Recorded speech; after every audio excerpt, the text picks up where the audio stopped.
13 years old, basically, to prove to women that I was good enough, to prove to my male figures, my coaches, that I was good enough.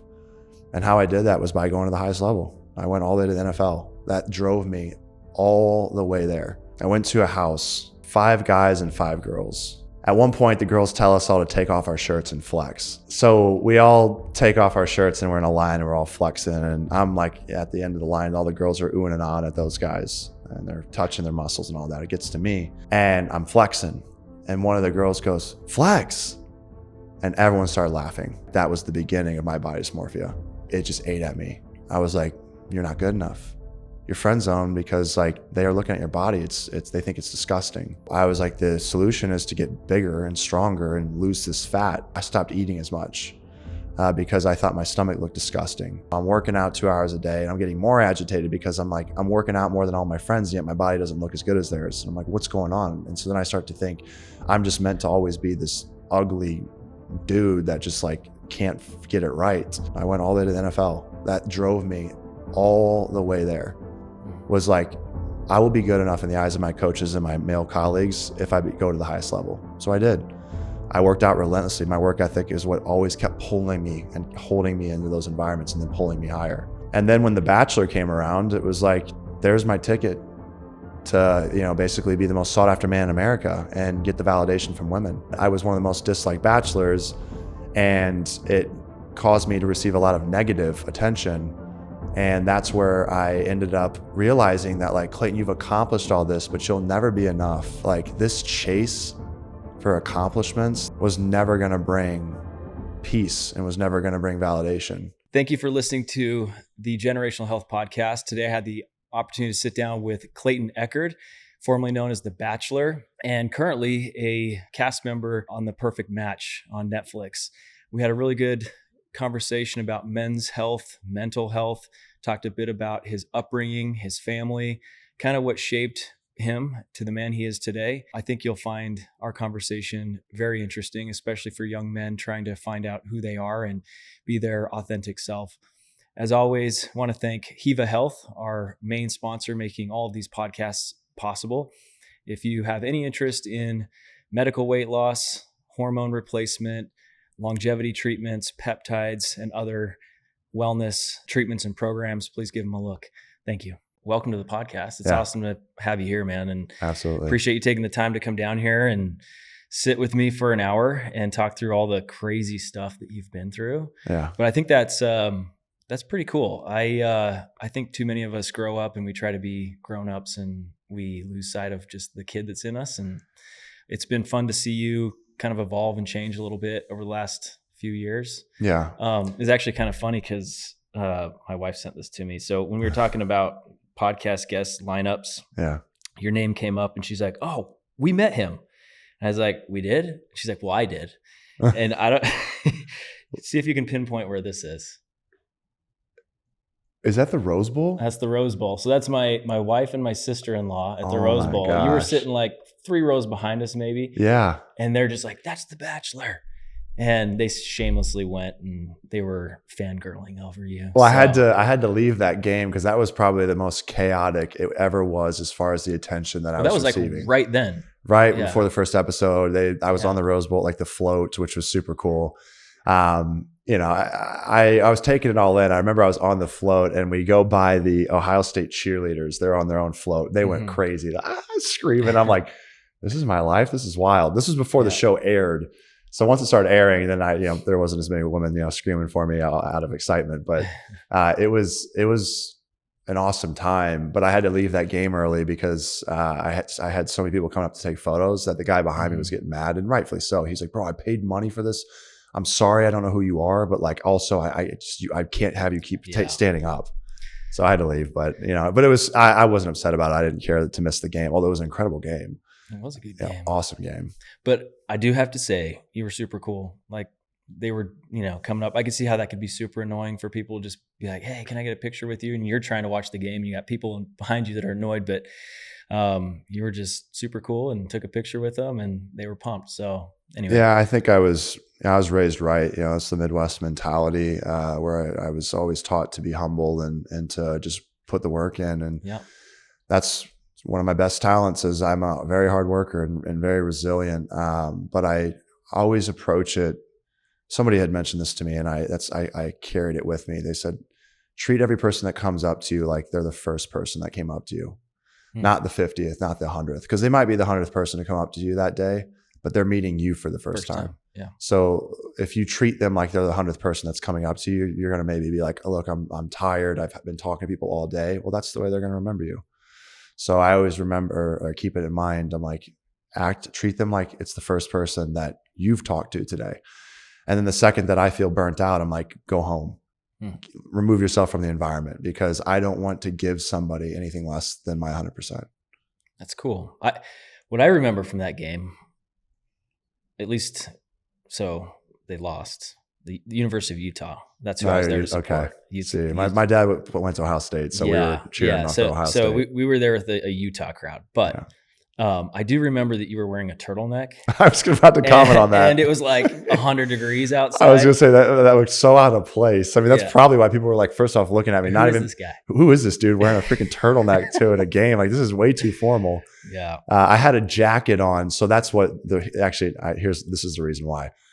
Because it was cold in the morning that day. It was like 40 degrees, I think. When you had to get to the parade really early too. Yes. I was there like 6 a.m. or something.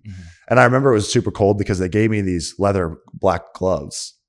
And I would never wear those gloves, but I was so cold, my hands were freezing, that they gave me these pair of leather gloves. But then by midday, it went from like 40 degrees to 70. Now I'm wearing a turtleneck looking like a dummy.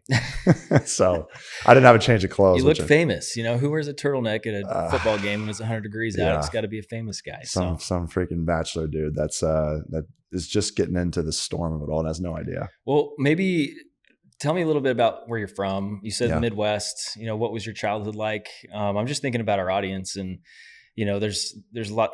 We tend to be a bit more health and fitness focused. Okay. And you and I had a really good conversation on the phone. We talked a lot about mental health. We talked a lot about kind of the ups and downs that you've experienced, your personal change, your journey kind of has changed you a little bit. Yeah. I watched every episode of the greatest, or the what's perfect match. The perfect match. Okay. I was thinking the greatest match, the perfect match.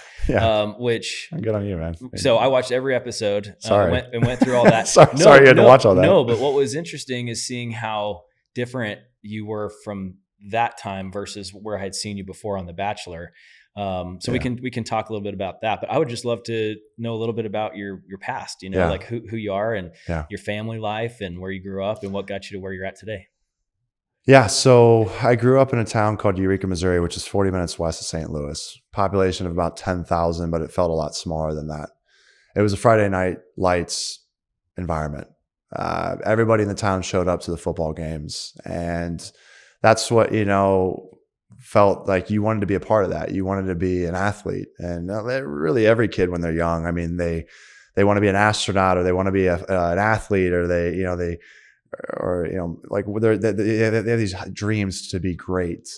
And we go to these games, and I'd watch these, high schoolers when I was just a young kid, 6,000 people showing up to these games, packing out the stadium, just pandemonium. And it was like the most exciting time in our town was when Friday night lights were playing, So, in 7th grade is the moment where I started to realize that I was a human being.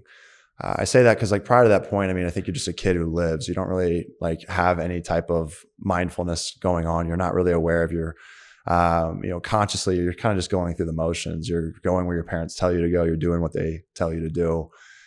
The 7th grades where you're like, wait, I'm a unique individual, and people like that or they don't.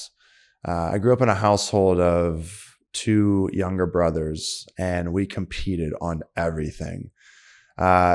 Our lifestyle was very accomplishment oriented. So my dad, was smart, but to get good grades, he would incentivize us.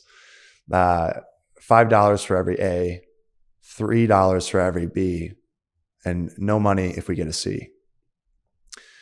And so, if I had 8 classes at the end of a semester, I'd have all A's. I'd have $40 I go down to the candy store, I lived right behind the Schnucks and it was a shopping center. So I'd go down there on my scooter and just go crazy. $40 back, when I was 12 years old. I mean, that was 2005. You were living large. They used to have these, it's funny, they used to have these like little, they looked like cigarettes, but they were candy. You'd pop them in, you just eat them. But like you all live in it. As a kid, again, you're influenced by what you see on TV. You're like, oh, the cool people smoke. Well, and I've never actually smoked, but I go down and you buy the candy and all that. So I was in this really small town where like that was the thing, but we were incentivized to achieve. So I started to realize like anything less than an A is a failure. And so I started to like really push myself in school, which was great. But I couldn't, basically be anything less than perfect in my own eyes. Then I started to compete with my brothers, and it was sports. We were separated by 2 and 4 years. And we would go outside and we'd be playing kill the man with the football, which there's other terms for it I can't say on camera, but I think, people know what that sport is. And so we'd go out there and it would snow and we'd be out in the snow, we'd be out in the summertime, and we would just be like me and 10 other guys, in the neighborhood. And we'd all just be playing the game, and who's the strongest, who was the fastest. And then we got into organized sports, and it's like, okay, now who's really the best? Who's the starter? Well, when I was in 7th grade, I started to first have feelings of not being good enough. And the reason why I didn't feel good enough is because I was judging my importance based on 2 factors: how much women liked me and how much my peers liked me. So just like the connections with friends and women that I was interested in. And then my sports, how good of an athlete I was. Because when you're 12 years old, like your sense of value is tied up in, really relationships and sports maybe, and maybe grades. But it's those couple of things. Well, at that point in my life, I was not a starter. I was a backup football player on every team that I played on. And then I was friend zoned by all the girls. I was called Big Brother, which I hated. I was like, it was a term of endearment from them, but I hated it. I was like, I don't want to be your big brother. I want to date you. So that carried on. They called me that all the way through high school. So I started to feel like I needed to do more in order to be seen as enough. And so probably at 12 or 13 years old, I was like, look, I'm not a good enough athlete and women don't like me. So I need to find a way to make women like me more and become a better athlete. So I found the gym. And the gym was the place where I felt that I could basically achieve both of those things. Growing up, you watch these movies and you see Rambo and all these action heroes, and they're just big old muscular dudes that just beat that living hell out of the villains.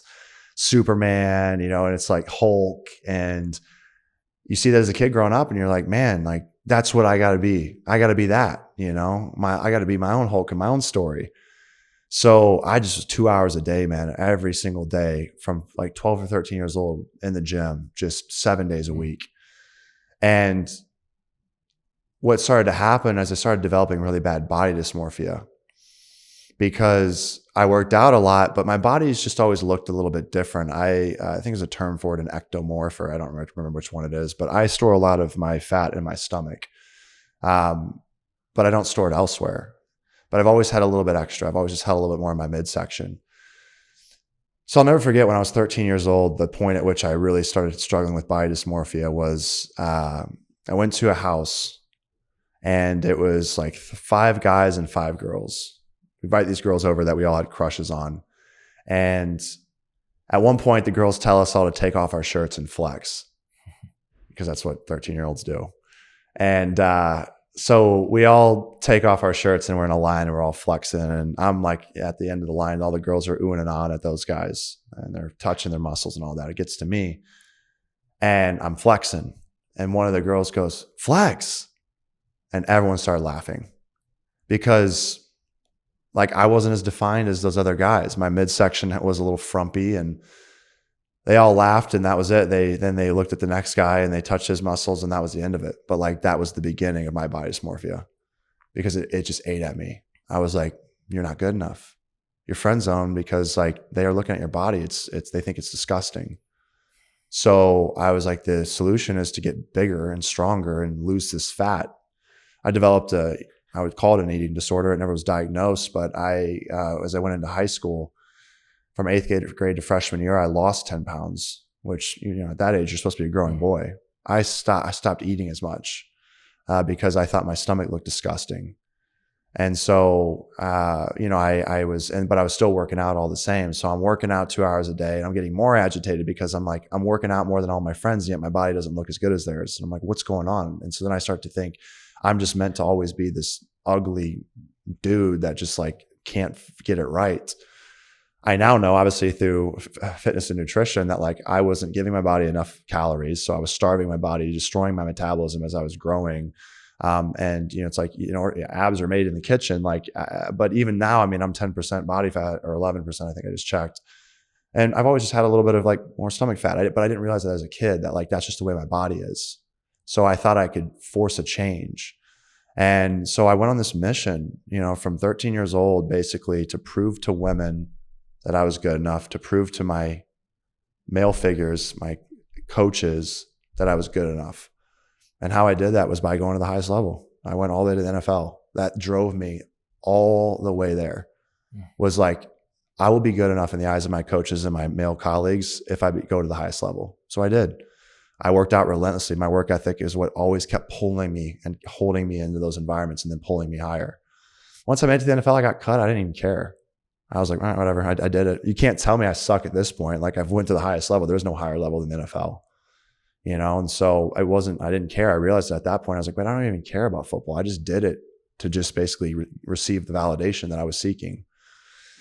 And then when The Bachelor came around, it was there's my ticket to, basically be the most sought after man in America and get the validation from women.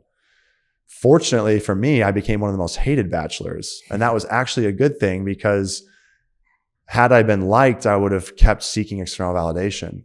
Instead, I was one of the most disliked bachelors, and it caused me to receive a lot of negative attention. And that's where I ended up realizing that, Clayton, you've accomplished all this, but you'll never be enough until you choose to internally validate yourself.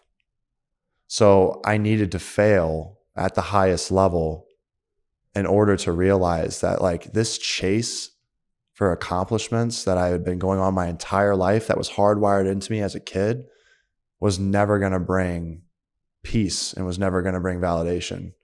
I had to choose to feel that I was enough. Because I remember sitting there one day, I just came off The Bachelor and it just aired, and I was like, how is somebody in my hometown that I know that never left happier than I am? They haven't done anything. And that was my ego speaking, because it was what do you mean they haven't done anything? They've started a family. They realize they don't have to achieve all these accomplishments in order to be seen as enough. You can be seen as enough separate from your accomplishments. It's only you that thinks that your value is tied up in the amount that you achieve. That's not how everybody thinks. And you don't have to choose to think that way either. So recently I've gotten to that place where I feel like I have a healthy balance now. And I'm glad that I appreciate you saying that. It means a lot to me. You said, hey, I watched you on Perfect Match, and the version of you that I saw wasn't the version of you that I saw on The Bachelor. I would say the version that I saw on The Perfect Match was more of a, you were a much more mature figure, especially relative to everyone else on there. I mean, they were a lot younger too. They were. Yeah. How old are you? 32. 32. So you're still, I'm 41. So yeah. I got a little bit of time on you, but they were all in their early 20s, mid 20s maybe. And you could tell that this was kind of, I mean, they all had funny, cool personalities, and I'm sure they're all really cool, which, by the way, from the beginning, I'm not going to spoil anything, but it was always AD and Oliver. Let's be honest. Yeah, AD and Ollie, yeah. They were, yeah, I mean. Anyway, so when we saw them the first couple episodes, we're like, how are they going to separate those two? Anyway. No, yeah. Well, now you see what they've done, which is incredible. To be honest, I think it's a bit of a miracle based off of some of these shows, because I watch them and I think, man, I don't know how the people actually fall in love on these shows. It feels like the honeymoon phase of the infatuation, super surface level, more, I mean, what's the word I'm looking for? It's more of a lustful type Yeah. relationship. And you also question, like, is this genuine or is this all for Yeah. show? Yeah. But you can see there are some that it turns into genuine. But what I saw on the show from you was someone that really just genuinely cared about, first and foremost, you really legitimately just want to find your soulmate. And you made it clear on the show, there's no one for me here. Like, you knew it. You kind of passed your stuff off with Rachel, and I know I've seen you post a little bit about saying you've had conversations with her, outside of the shows, just saying, like, where you stand with each other and you've had closure, which is cool. But what I saw on the show was you were more trying to help the others. Like, you're just like, how can I help this person and give this person some advice and help put people you care about in a position to potentially find someone else. I saw that obviously with Rachel, and you owned the part of hurting others as well, which was a bit more mature than you could see anyone else on the show. So I saw more of like a mature figure that was serious about finding happiness through relationships or everything else, not someone that was just trying to win a game or trying to like whatever. So. Well, thank you for that. That's what I was trying to portray. That's what people ask me after everything you went through on The Bachelor. Why would you subject yourself to reality television again? Like, why wasn't that a terrible experience? And the answer is like, yeah, it did suck, but it also led to a tremendous amount of growth. And so this time around, when I was reached out to, they said, hey, we just want you to be yourself. We love your dancing videos. That's actually what caught our attention. And so we want you to keep an open mind. Like, would you settle down if you found the right person? I said, yeah, absolutely. I will tell you this though. I'm very, very particular about what I'm looking for. So like, it's probably unlikely you're going to bring somebody in that I'm actually interested in. Not like they're not good enough. It's just, I know what I want. And like, it's nothing against anybody else. I'm 32. Like I now know the woman that I probably need in my life. And so they said, yeah, that's fine. As long as you keep an open mind, but we want you to dance. I said, absolutely. So I danced on my entrance and I danced on my exit, and I danced a lot throughout the show. But that's what I loved, was they gave me permission to be myself. So, as they brought that up, I said, why wouldn't I do the show? And also I want to show people that like growth is possible and like, look how far I've come. Did you feel like you had to bury those parts of you earlier on? So let me ask for a little bit more context. When you say bury it, as in like, do I need to like prove that those like, parts no longer exist? No. Like earlier on, when you first started with like Bachelor, there wasn't this dancing Clayton. There wasn't this, like your image now.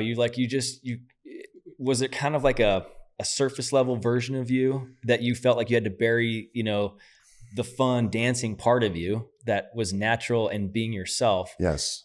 Did you have to bury that, I guess is my question, because now you're just openly out there like dancing, and you take a lot of crap online for it, and you got a lot of people that love it, which is super cool. And you just seem to shake it off. You don't care because you're just like, I like doing this, so I'm going to do it. Yeah. Whereas you weren't doing all that before. So I guess that's what I mean by bury. Okay, like, was that always in there and you just were kind of like suppressing it? Yes. I mean, I didn't think that when I was a Bachelor, I never thought there was going to be a point at which I would take on hip hop dancing. But did I always like to dance? Yes.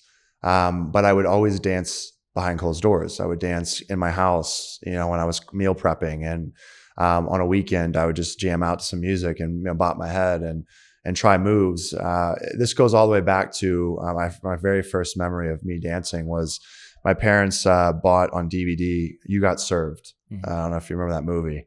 And we had it, and I don't remember like why they bought it in the first place, because it's like not even a movie I'd ever thought my parents would watch. But we had it down in the basement, and so me and my brothers would play it. And at the end, there was a dance battle like the end of at the movie. And then once the credits were rolling, they played this music, and the credits would be rolling. Me and my brothers would have dance battles.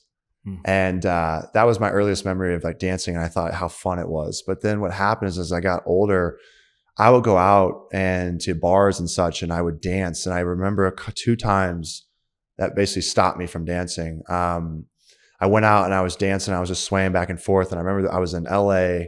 I think it was like New Year's Eve. So I was with some guys from the show, from The Bachelor or Bachelorette, when I met them there. And then I became the Bachelor, but afterwards we all met up. And I was dancing, and all of a sudden I look over and I see this girl, and she's looking at me like giving me this look like, oh, what are you doing? And I stopped dancing right in that moment. And I was like, I can't dance out in public. Like I'm embarrassing myself. So I stopped. And and I was like, just forget it. I'm not meant to be a good dancer. Well, then once The Bachelor ended and I, had all this negativity and people hated me, I was like, look, well, people hate the version of you that they believe you to be, but you don't even like the version of you that you are. Because going up to that point, I was a major people pleaser growing up. Again, I never felt good enough. So part of that not feeling good enough came from me always trying to be like, am I good enough? Like, what do you all think? So I developed really bad people pleasing tendencies. And so I started to build up a version of me that I thought was going to be accepted by the most people. So before Bachelor, I went to the NFL and I was getting all this validation, and then I get cut, and it was pretty interesting. Like I went from having 80 people texting me, so I got cut to the very next day, like 5 people texting me. I was like, it's only been one day. I mean, I could still get picked up by another team. Y'all are really going to move on that quick, huh? Showed me that how fleeting external validation is. But then I got cut, and I was like, all right, well, now what am I going to do? I was like, well, I should go into medical device sales, because that's like, that's a really honorable field to be in, especially coming out of college. So I start working in the OR with doctors, and when girls would ask me, what do you do for work? I was like, I'm a orthopedic medical device joint replacement sales rep. I would just throw a mouthful out there. I could have just said I'm a medical rep, but no, I wanted to like jam it all in there. Like, what does that mean? I'm like, oh, I work with surgeons. Like, what? I was hitting all the buzzwords. And I was doing that for validation again. But I'm working in the OR, and like, I'm realizing that I was like, I don't want to be this. On my 20th birthday, I had what I called my quarter life crisis. I worked for medical sales from 23 to 28. When I turned 28 years old, I had this crisis where I basically was like, what are you doing with your life, bro? You have not progressed at all from 23 to 28. You haven't gotten any smarter with your job. You're coasting because you can, and you're doing just enough to keep the business rolling. You're just having your fun, like you're not being serious with women. You're casually dating. Like, you haven't progressed. And I remember partly what stuck in my side was one of my ex, I saw like online that she became the top rep in her company, top sales rep. When I was dating her, she told me like she just started the job, and she said, yeah, the top rep in my company makes like $650 a year. And she's like, well, that's the top person here in Chicago.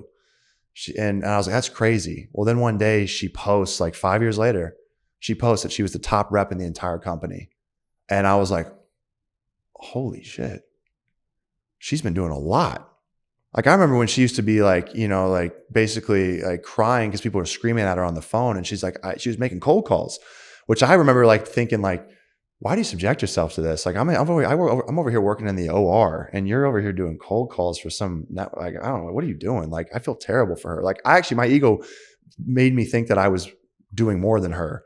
And that I was like, I don't have to do cold calls. That's what people have to do that like don't have they're unfortunate. Like, I've built up this incredible career. I'm working in ORs.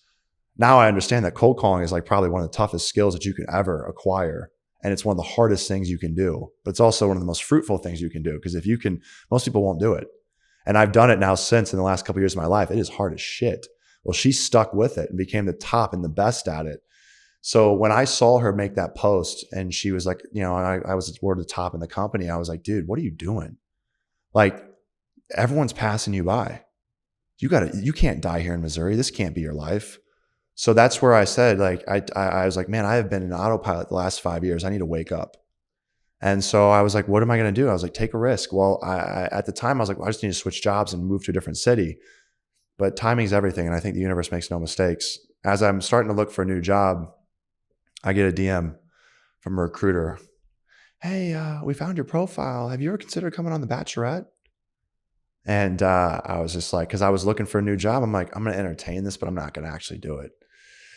And so I was like, no, not really, but like, I'd be open to interviewing. So I start going through the interview process with them. Meanwhile, I'm like, okay, now I need to tell my bosses that I'm not happy where I'm currently at, because I was getting frustrated at that point in my life because I was making the same money from 5 years ago, and my senior rep wasn't showing up to work. And I was like, this isn't fair, dude. You don't show up and you make 2.5 times what I make.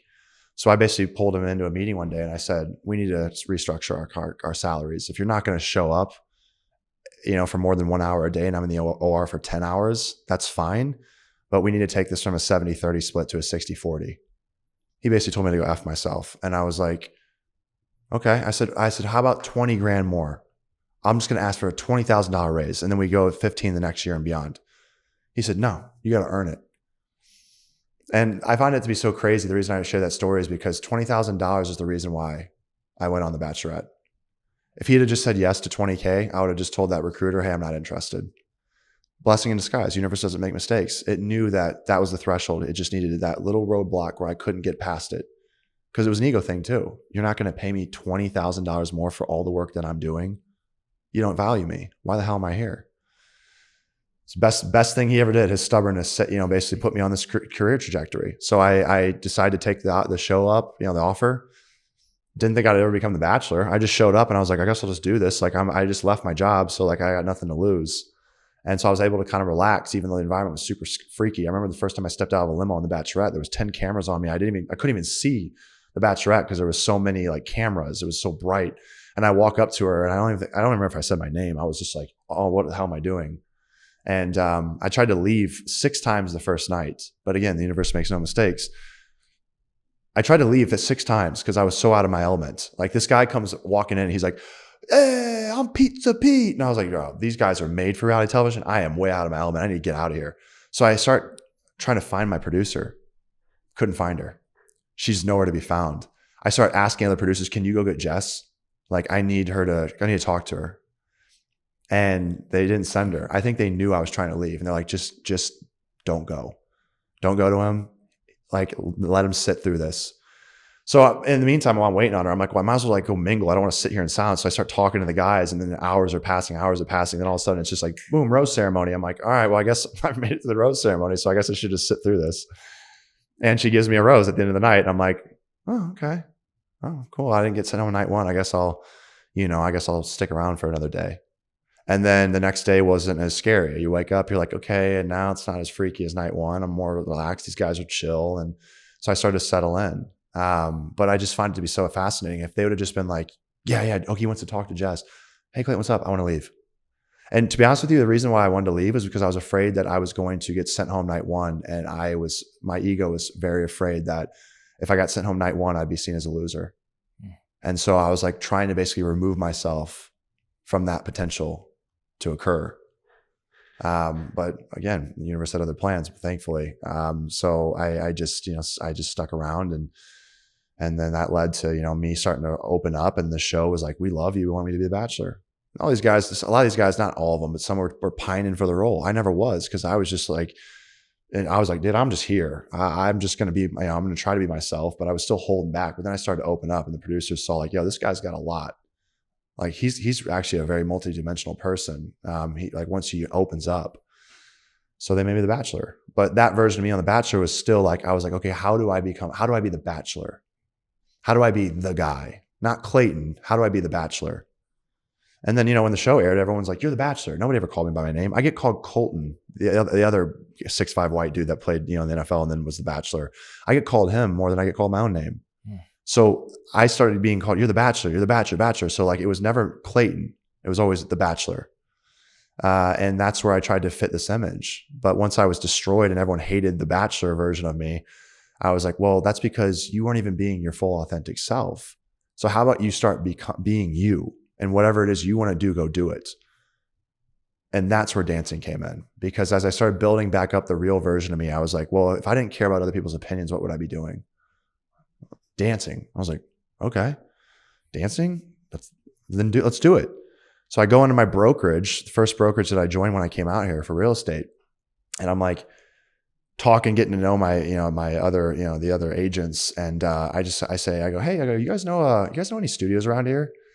I said, I was looking online. I couldn't find any in Scottsdale. I'm looking for like a hip hop studio. And one of the receptionists was like, yeah, I know of a studio. I used to dance there. It's called Electro. You should go. And I was like, oh yeah, actually, yeah, look it up. I look it up. These guys were like, they went on America's Best Dance Crew, got second place. I'm watching their videos. I'm like, these are the guys. This is it. So I was like, okay. So I took that leap. So I signed up for an intro class. I walk in and I'm like, okay, it's down in Mesa. So I'm like, no one's going to recognize me, hopefully. So I walk in, front desk girl recognizes me right away. She's like, do I know you? And I was like, I don't think so. And I'm like, damn it. Cause I'm like, dude, I'm about to dance and I don't want anyone to know who I am. Cause if I make a fool out of myself, at least no one's going to know who I am. So she's like, oh yeah, it's nice to meet you. I watch you on TV or whatever. She's like, all right, the studio's back there. So I walk into the room. I go to the back of the room and set my stuff down, and I turn, and all of a sudden I see people warming up, and they're not beginners. And I signed up for a beginner class. So I'm like, what's going on? These people are like, there's no way these people are beginners. So I walk up to the instructor and I'm like, hey, is this a beginner class or am I in the wrong room? He goes, yeah, it's a beginner class. He's like, what's your name? I said, I'm Clayton. He's like, oh, nice to meet you, man. Excited to have you here. So I walked to the back of the class and I'm like, dude, there's no way. Like, these people are so good up front. They're warming up. What the hell am I like? No, I'm going to embarrass myself. I was like, dude, I got to leave. But because I was at the back of the classroom, the walk of shame stopped me. I was like, I can't walk and grab all my keys and walk out. They're going to know I'm leaving because I'm afraid. And then I got to walk by the girl at the front desk that knows who I am. So I was like, you got to stick it out. Because again, my ego was more threatened by, I don't want people to think I'm weak and scared. So I have to just like make it seem like I'm not. So I just sat there and I danced, and thankfully I started dancing. They're like, we're going to do a routine. I'm like, oh, a routine? Like, it's day one. Like, why don't we just bop around? And there was this guy next to me, and I've never seen him since, but he was this white dude, about 6'4", white guy, just like me, first time there. Such a blessing in disguise, because he looks at me, he's like, bro, is this your first time? I go, yeah. He goes, mine too. And I was like, all right, cool, makes me feel better. And then he's like, we got to do a routine at the end of this? I was like, I know, bro, I'm a little nervous, especially with all these other dances. He's like, I know, they're so good, right? But all of a sudden now there's someone else that's right there with me. And it comes time for the routine. I'm like, here it goes. They're going to all laugh at us. We start dancing, and all the expert level dancers are like, let's go. Okay. All right. We see you. They're hyping us up. And I'm like, you're not making fun of me? And that's when I realized that like dance culture is so positive. And I was like, this feels great. Right. But like, I took that initial step out of my comfort zone to be like, go do something that like you always want to do, but you're fearful of judgment or failure. Well, let that go. And it almost took me out, but it was the perfect environment where I was like, I placed myself there, and then the universe did the rest, where it was like, I'm going to make sure you don't leave, because I know what I need to put in your way to stop you. You made it here. All I need you to do is drive the car here. And I got you. I say universe, it's God, it's all synonymous to me. But I believe that. I'm like, I can't make mistakes. As long as I show up, I'll figure something out. And I think that's where a lot of people get hung up, is they don't show up. They just hide and they stay in their routine. And that's the message I'm now trying to spread to everybody. Just show up. Just be you.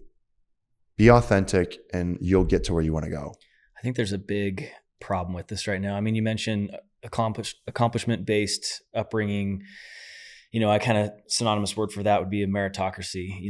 There's a lot of good that comes from that. It pushes you to be better. It pushes you to excel. It pushes you to hopefully become the best version that you can be of yourself. But there's a flip side to that can be pretty dangerous too. Yeah. And I know you've taken a lot of heat online for dancing or for The Bachelor or for this or that. And I'm just curious to know, in the past, I think you actually made a comment. I'm going to pull it up. You made a comment about how sometimes these things used to bother you, and it kind of rolls off. And I'll actually state what this was too. But you said, I know who I am, so strangers' opinions don't bother me anymore to the degree that they used to. And then you start talking about how this online trolling stuff has gotten out of hand. And this is specifically, you've been doing a lot of talking about men's health and mental health. And I mean, you've probably been, obviously your story shows kind of the mental gymnastics that you've played to become who you are now, and you'll continue. You're still young. Like, you have a lot of becoming to do. But absolutely. But you're out there talking about, you shared a video about talking about men who have died by suicide, which we know is a massive problem right now. And someone fires back and says, you should have been one of them. I'm just curious. I mean, I could read what you said here, but how do you respond to that? So when I said in that prior caption that most comments don't impact me, they don't, not to the degree that it used to. It's not to say though that some still don't impact me. They do. Mm-hmm. And there's a couple ones that still get to me that I'm still working on. One of them is ego-based. I'll speak on that first. Men that slide in my DMs and say, if I saw you in person, Like I'd beat your ass for the way that you treated these women. And my ego, I'm not afraid of any man. I played at the highest level. I went up against 300-pound men that were 10% body fat. So my ego starts typing out, dude, I'd love to see you in person. I'd slap the shit out of you. I'd disrespect you by slapping you. I wouldn't even punch you. Like, you wouldn't do shit to me. Shut the hell up. That's ego. You know, my ego still like is like, who the fuck do you think you are talking to me? I'm not a bitch. Like, I'm a grown ass man, and like I can handle my own. You don't even know the full story, so shut your ass up. That's the one that still gets to me, and I'm working on that because I'm like, Clayton, it doesn't matter. Like, you're not a fighter. You're not going to try to prove it to these people. They're never going to show up anyways. Like, they're all talk. And if they did show up, like they'd be damned. I guarantee you they would decide, yeah, I probably shouldn't hit them. And if they do, guess what? I'm going to defend myself. Yeah, sure. At that point, I'll swing back, but like, it's never happened. So I'm like, just let them talk. That's all it is. It's all talk. No bite. It's all bark. But I have a really, really big soft spot. And it's very triggering when people tell me to take my life. And I've gotten more than a few of those. And I know how damaging those comments are, because when said to the wrong person or the right person at the wrong time, it can take them out permanently off this planet. I know, because there were points in my life where if I had just had one more of them, it might have just been the last thing that I ever saw. So when that woman made that comment, I actually first screenshotted it and then went to my story and was about to post, and I stopped because I was like, wait, I hadn't sent a response yet. I was like, I'm going to give her a second chance. I'm going to respond to her publicly, but I'm not going to post on my story. I'm just going to respond publicly and see if she doubles, if she backs off. Basically told her, hey, you should be ashamed. You should never say this to somebody. She ends up then responding with like, okay, chuzz, which is like chopped huzz, which is some term now that kids use to basically, it's like calling someone ugly. So she said that. I was like, okay, yeah. All right, cool. Doubled down. Guess who's getting held accountable now? You. I got no place for that. I'm like, and I used to block people, their names out, and I would like show like, this is what's happening. But now I was like, no, you're going to face accountability because I gave you an out and you doubled down on your extreme negativity. You need to be held accountable. And this online, world, there's hardly any accountability to ever be had. But I've found that when I do post on my story, I now have an army of people behind me that are willing to like enforce justice when it's necessary. So I posted her on my story, and she's lucky I didn't post it on my reel, because I was very close to posting a reel and then tagging her volleyball team and tagging the university. I was like, oh, I could get you kicked off your team very quickly. But I was like, no, I'll just go on my story and she'll get the message. Oh, she got the message. Within 10 minutes, she deleted her account, or she changed her username. And she thought that was enough. I knew that she changed her username because within 10 minutes, somebody sent me a message and said, hey, I found her. She changed her username. And like, just so you know, if you want to like, can hold her accountable. And I decided not to, because I was like, she's already freaking out. But people already found her account. People were messaging me. They're like, I just messaged her volleyball team. I screenshot what she said. I sent it to her place of employment, her university. And I was like, all right, cool. Like, she's going to get I'm not going to go to like ensure that she loses her scholarship, or she loses, gets kicked out of the university. She's already freaking out. She's hiding her account. Hopefully she'll think twice before she pulls that again, because she thought she was invincible. And I'm like, you're not. And I'm not standing for that. Like, I am a major, major mental health advocate. And I'm like, I have no place for people that are going to attack individuals and tell them to remove themselves from the planet. And I'm at a point now where I'm like, the best way to do it, put them out there, throw a spotlight on them. Good for you. I hate that stuff, and it scares me to death. I've got 5 kids. I have 4 boys, 1 girl. And I grew up, so I was born in the 80s. So we didn't have Facebook or Instagram or any social media up until really was probably the 2000 or like mid, I don't know, it was like 2005, 2006, maybe that stuff started to happen, So that was like, I was out of high school. I was way past all that. I was probably already married. And so now I see my kids growing up in this environment, and it does scare me, because I don't want their value to be based off of what people are saying online, how many likes they have, how many followers they have, their grades, the meritocracy piece of it. I hope it drives them to be good and be good contributing members to society, but the statistics scare the crap out of me. I mean, it's like the highest rates of suicide right now are in young men ages 18 to 25. Those are, you go back to like year 18 to 25, you can see there's a lot of like correlation here. Well, yeah, there's a lot of stuff going on at that time of you trying to figure out what it means to be a man, what it means to provide, and what it means to attract a woman, and all the stuff that you go through at 18 to 25. That's the highest rate of suicide is in that age group. Suicidal ideation is up 45%. That's insane. Yeah. The rates of suicide just since 2010 are up 30%, and 80% of suicides are made up of men. Why do you think 80% of suicides are men? Because I believe that men haven't been given permission by society to open up. And you have to let go of the things that you harbor within. If you continue to suppress the pain, it eventually becomes too much for someone to bear. And I use this analogy. I've used it in a couple of the speeches I've given, mental health speeches. I say, look, like, picture trauma as a rock. You're walking on your path of life and you cross this rock, you pick it up and you look at it and you're like, why did I pick this up? I don't know. I'm not really sure why I picked it up, but I'm not ready to set it back down yet. So I'm just going to basically stuff it in my pocket and I'll just keep going on my journey. Then you keep walking, you pick up another rock. You're like, I don't have time to deal with this right now. Like, I'm busy with work. Like, you know, my wife is mad at me. Like, there's just so much going on right now. I don't have time to address this. I'll address it later. So you stuff it away. Well, eventually what happens is two things. You either run out of space in the pocket, you keep stuffing trauma away, rocks, and it causes the rocks to spill out. I call that an emotional outburst. Like, you have no more room to pack away that, and you just end up, you basically just end up blowing up, like, emotionally. And that's when you see people have emotional outbursts.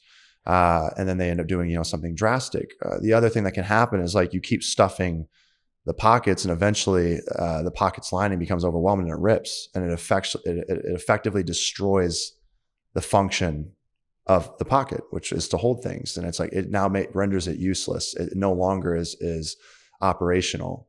It's not functional. So that's what can happen to a person. You keep stuffing trauma away, eventually it destroys you. And it potentially makes you become dysfunctional, where you're like, I no longer can even be myself.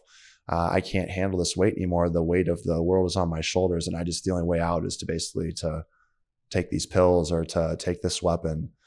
And so, you avoid that situation by reaching in the pocket and pulling out the rock and looking at it and saying, why am I holding on to this? Why have I decided to, like, carry this so long in my life? It's weighing me down. Can I make sense of this? The way that you end up setting down trauma and moving on from it, you never forget it. That rock, once you set it down, you go on your path of life, and you can always revisit it. You can walk back and that rock's still sitting there. But you're able to set down that rock and no longer carry it with you once you find the silver lining, once you find the positive amongst the negative. It's at the point where you're able to say, I understand why I had to pick this up in the first place. This, I set it in my pocket. That added weight caused my muscles to strengthen. Physical weight's actually causing your muscles to get stronger. The more weight you carry, you're subjecting your muscles to more strength. They create more micro tears. They build back up stronger than ever. But you also think of it like it's mental strength. You're strengthening your brain to become more resilient. The more trauma that you can handle, but eventually you have to let it go. So you let it go by saying, okay, look, I know now why I picked this up, but I can finally let it go. It doesn't have to weigh down on me anymore. And you set it down, and then you pick out another one and you set it down. And then eventually more trauma comes in, and then you just basically find a balance. We have a stress threshold.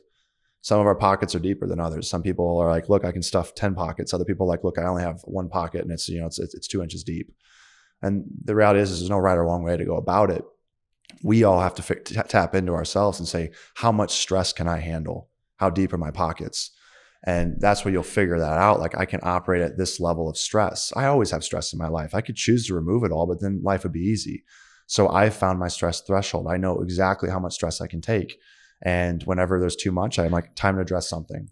Cool. I need to let that go. Okay. Oh, now my life's super grand. Everything's great. Life's simple. I'm cruising. Okay. Let's start adding some stressors because that's where the growth's going to come from.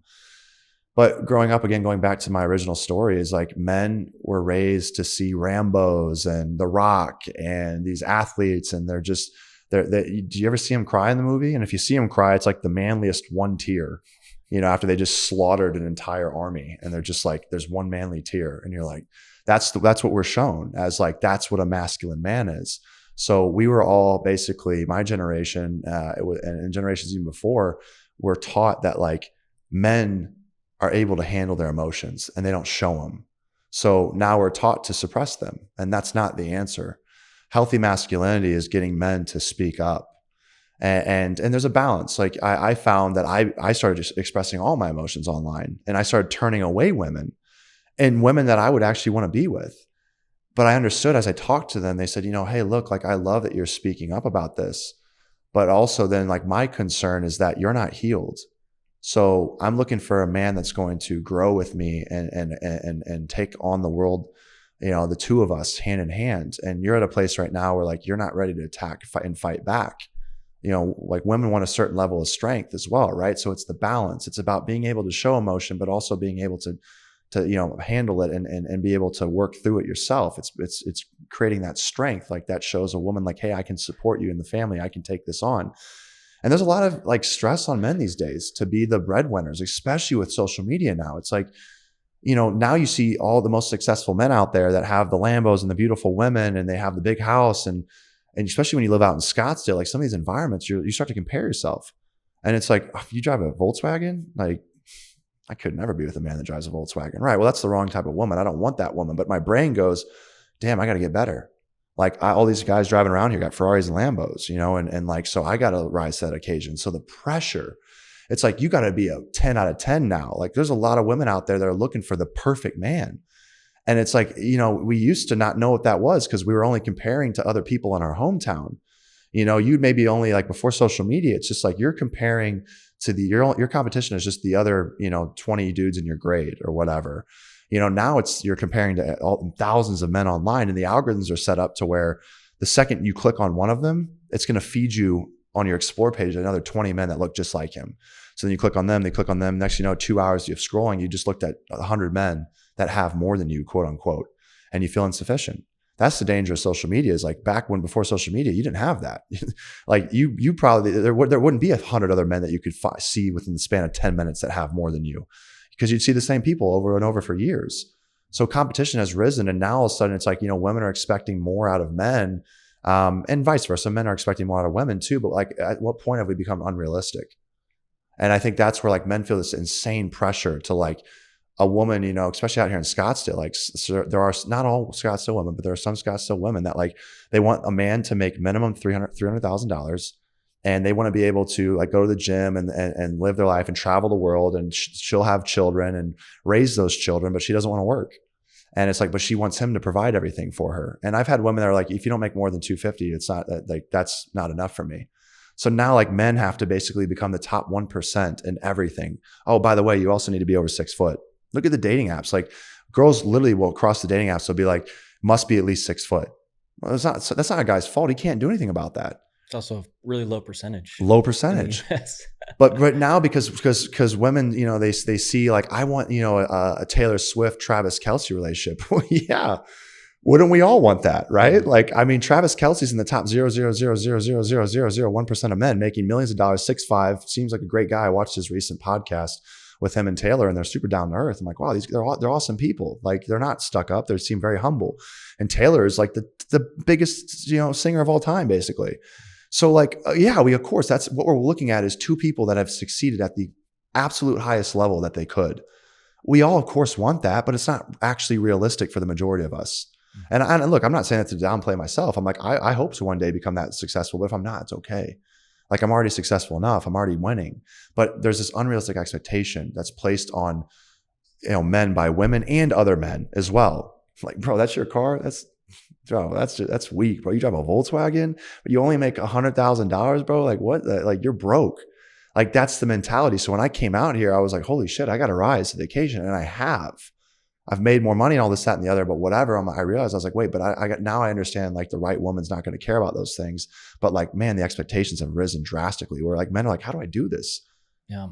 And even to add to that, I was listening to another podcast earlier today, and there was this isn't really that new. And it kind of goes back to the accomplishments-based society that we live in too. And it kind of goes to your cars, looks, all the money, all that kind of stuff, where there was an author back in 1900, he was French, and he compared the biggest difference between the pre-modern era and the modern era, which modern would be like technology-based era.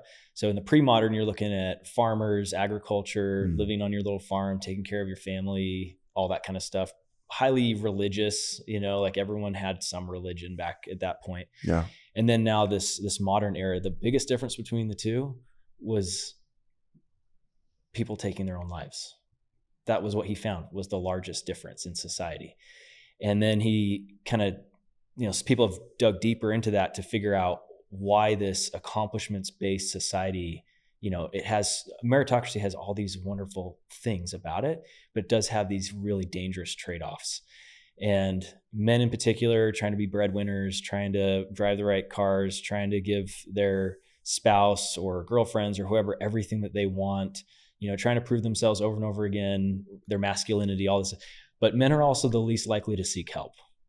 They just are. They feel like, I'm a man, I can handle my emotions, I can do whatever. But if they're in a really dark place, they are the least likely individuals to actually go talk to someone about it or seek help.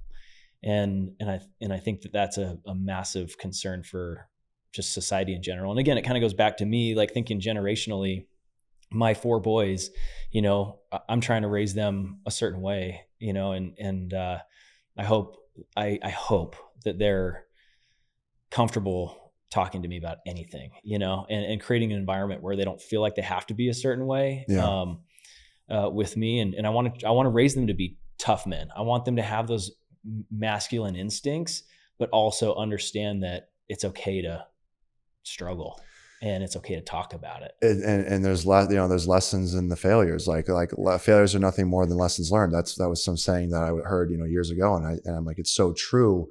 But it's living in the balance is what is going to create a healthy dynamic with men, being in their optimal masculine state. But also, this is where men have to understand that in order to be a full, well-rounded individual, you have to be able to also be in your feminine at points. And there's men that'll hear that and be like, I'm not going to be feminine. What? That's some soft shit. And it's like, no, you need feminine. Like being in your feminine means being caring, tapping into your emotions, listening to them. And women like that. The right women like that. There are some women that are turned away from it because they're not used to men expressing themselves. And so they're going to be like, ew, you're weak. Oh, you're soft. And it's like, that's just because that woman has been raised in an environment where she's never seen a healthy masculine man express himself. But you have to have that masculine and feminine balance in order to be a well-rounded and happy citizen. And that's this message I'm trying to spread now is just talk about it. Just open up and speak on it. You don't even have to have the right words. But this is where cancel culture pisses me off. Like, I speak my mind now and I do it, unapologetically. And do I always say the right things? No. I mean, it's clearly obvious. I mean, again, they're right to me, but they're not right to society. But the reason why they're right to me is because I'm saying what I feel. But then people try to cancel me for it. And it's like, this is bullshit, guys. Quit trying to cancel people if they don't say something perfectly. Give them a chance to explain themselves, because what we need to do is foster healthy conversation. That's how we overcome this mental health crisis. Just get people to open up. And if I say the wrong thing and you all basically, you grab your pitchforks and you're ready to cancel me. Well, guess what? You just showed some other guy that watches this video. Well, I'm not going to do it because look what they just did to him. Right. So this is where they need to accept accountability and realize hey, instead of grabbing the pitchforks, maybe just go, hey, what did you mean by that? Just ask a follow-up question. Be curious. Ask another question. Did you really mean that? Because that's the way I took it. Oh, no, I didn't. Oh, okay. How'd you mean it? Great. Another follow-up question. Then you explain it and they go, oh, okay, that makes sense. That's what we need. But we have so many people that are just so lazy. It's laziness is what it is. People's egos are so lazy that they don't want to write people off because they don't want to they don't want to take the time to actually do the work. Or even try to convince them that they're wrong. Yeah. So they don't want, because sometimes I say things wrong all the time, but it's like, rather than just say, try to completely shut them out or cancel them or whatever. What would be way better is if you had some dialogue, to your point, and then convince that individual to maybe, or encourage them to think about it a different way. If you're looking through a different lens and you've got a different perspective, then please share it. Convince me, change my mind. Yeah. That's how we grow and learn. But there's too much of this like one-sided, cancel culture, just tribal type stuff going on. Well, what it is, in my opinion, and look, I mean, I probably could take heat for this, but I don't care. It is what it's the truth. Like,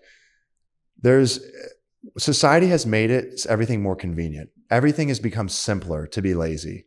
Basically now you don't have to go to the library to read a book. You just basically pull your phone up and then you can go on an app and you can download a new book. Like, the internet, I mean, it's like now it's super simple. Again, you don't have to go do your research. You just type in, chat GPT, like you don't even have to type it now. You talk to it. What's the answer to this? It gives you the answer. You don't have to think critically now. Like society is all these inventions are making people become lazier, and people they want that because they're like, great, I can do less.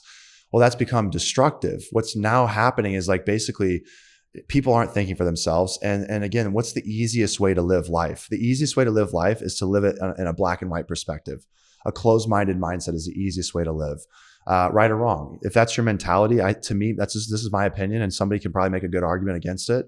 But I truthfully believe that if you're a black and white thinker, you're just doing it out of laziness, because it's really easy to say something's either left or right, something's either right or wrong. It's a lot harder to realize there's nuance and there's a lot of gray area in between. So I don't live my life about trying to be right or wrong. I don't care if I'm right. At the end of the day, it doesn't matter. I'm just trying to understand.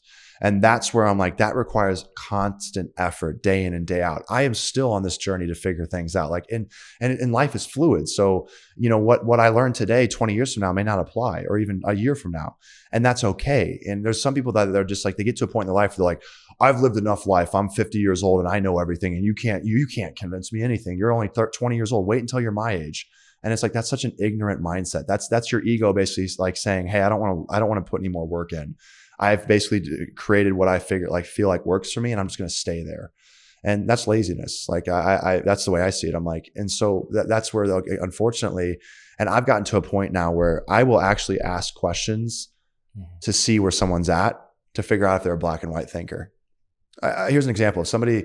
I don't give a shit about politics. I just don't. And some people will be like, well, that's a privilege of yours. I'm like, no, I just don't care about politics, because I will never get involved in something that's as strictly as black or white. People will write you off if you're a liberal or if you're a conservative. They'll just write you off. And I'm like, that's, again, ignorance, because just because someone's a liberal doesn't mean they're not a good person, and vice versa. But there's a large society that's like, he voted for Trump, so like screw him. He's a terrible human being. That's bullshit. Again, that's laziness. That's a lazy mindset, because I have friends, and I'm very proud of this. I have friends that are far right and far left and everywhere in between. And I'm apolitical. I didn't even vote in the last election. And like, again, I say that proudly. I'm like, but again, if you voted, great. All more power to you. There's nothing wrong with it. I don't have a problem with somebody saying like, hey, look, at the end of the day, it has to be one or the other, because that's the way the system's set up. Okay, but like, if you're willing to listen, like, hey, I don't agree with you, but I'll hear you out. All right, perfect. We don't have to see eye to eye. I just want to be able to like see if maybe I can convince you of a new perspective. And if we agree to disagree, great. All my friends disagree with me all the time. That's why if you put my friends in a line, you'd be like, what do you have in common? It's what you can't see. We all have different skin colors. We all have different beliefs, but we all respect one another, because we all are like, look, we push each other to understand more and be greater. Like, my friends are all different, and that's by design, because I'm like, you challenge me to see things from a different perspective, and I do the same to them. But, I'll ask questions to people where I'm like, or I'll have a conversation with them, and they'll be like, I'll be like just getting to meet them, and they'll be like, oh yeah, so-and-so, you know them? Oh, they're terrible. They're a Trump voter. And I'm like, instantly, I'm like, okay, I'm not going to be close with you. You through just saying that comment, you just X'd me out of like, I will never put you in my circle. Or again, I'll say that, and people will be like, well, that's Clayton saying that because he's from Missouri. I did not vote in the last election. So everyone keeps saying, because I'm a Midwest guy from Missouri, that I voted for Trump. And it's like, I did not. Okay, I didn't vote at all. Like, so you all keep trying to laziness keeps trying to say like, look, he's white and he's 6'5", and he's from Missouri. He's definitely a Trump voter. He's conservative. That's the lazy thought process. Cause like you're basically saying demographically, like it's a higher power, like it's higher chance that he's a Republican, which is true. Cause you can look at the map on the entire country, but I'm not. So now what? So now that I'm not what you think I am, now what? Are you going to go like research further? No, you're not. Most of them are just writing me off. Well, he's this. Okay, fine. You're going to just categorize me in some other category. Now you're looking for anything to basically try to justify that you know what I am. Because it's easier for you to just say like, I know what you are versus trying to figure out what I am. Yeah. But yeah, so when people say that, I feel like, oh, he voted for, Biden, I'm not going to be a friend with him. I'm like, cool. Like, you don't realize I've just X'd you out.